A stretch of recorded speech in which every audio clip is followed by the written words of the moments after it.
Astagfirullah. Ya sebenarnya kalau ada wasiat itu kuat.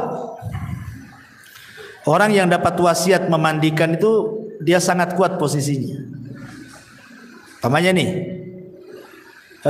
ibu punya suami, kemudian sebelum meninggal tolong bilang sama Ustadz Abu Meroh, beliau yang mandikan.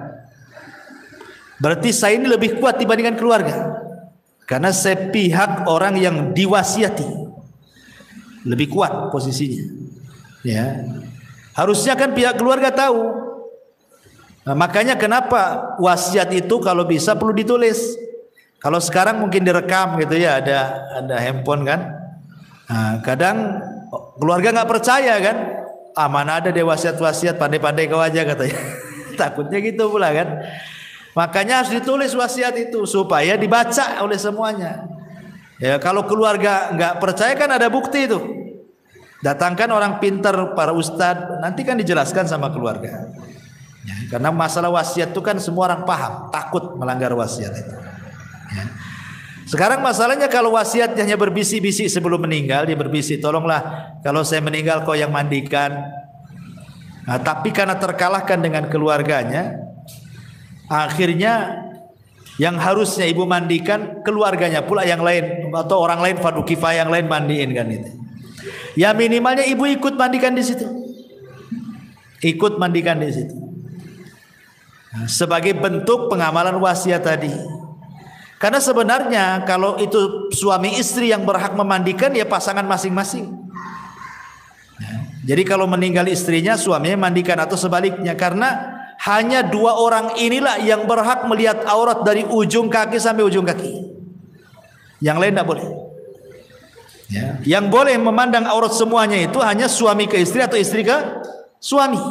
Kalau yang lain memandikan itu agak ribet karena harus ditutup auratnya kan.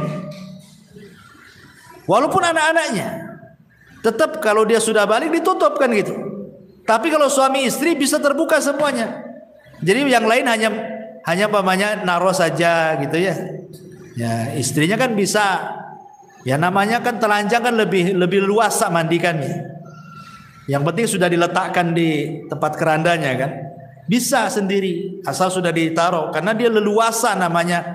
Lain dengan kalau yang orang lain kan harus ditutup auratnya dulu, minta diguling sana sini, nggak repot. Sementara kalau suami ke istri atau istri kepada suami lebih leluasa dia memandikannya itu. Harusnya kan seperti itu harusnya, tapi kan ternyata tidak seharusnya. Ya rupanya dimandikan orang lain kan. Pertanyaannya tadi, apakah yang diberi wasiat berdosa gitu kan pertanyaannya. Kalau yang memberi wasiat kan sudah meninggal, cemana dia berdosa? Otomatis kan apakah yang diwasiati kalau tidak melaksanakan berdosa? Ya jelaslah kalau dia tidak melaksanakan dan dia tidak ada uzur. Lain kalau uzur pemain sakit, ya tidak bisa memandikan atau jauh, tolonglah pamannya orang Amerika, tolong Ustadz Abu Meroh mandikan. Saya ke Amerikanya kapan kan itu? Ada uzur kan? Atau sakit atau apa lain? Lo nggak ada uzur gimana kan? Ya harus dimandikan dia. Kalau nggak ada uzur. Dan dia berhak namanya istrinya kepada suami, itu suaminya kan lebih berhak sebenarnya. Maksudnya lebih punya power gitu kan. Ini suami saya. Gitu. Saya berhak memandikan. Kalaupun yang lain ikut ya silakan dari keluarganya kan. Tetapi tetap yang diberikan wasiat harus ikut mandikan di situ. Wallahu a'lam. Tapi apabila ada seseorang mu'alaf meninggal kemudian dimakamkan dengan cara kafir, bagaimana hukumnya? Ya ini berdosa ini. Satu kampung berdosa. Karena kan fardu kifayah.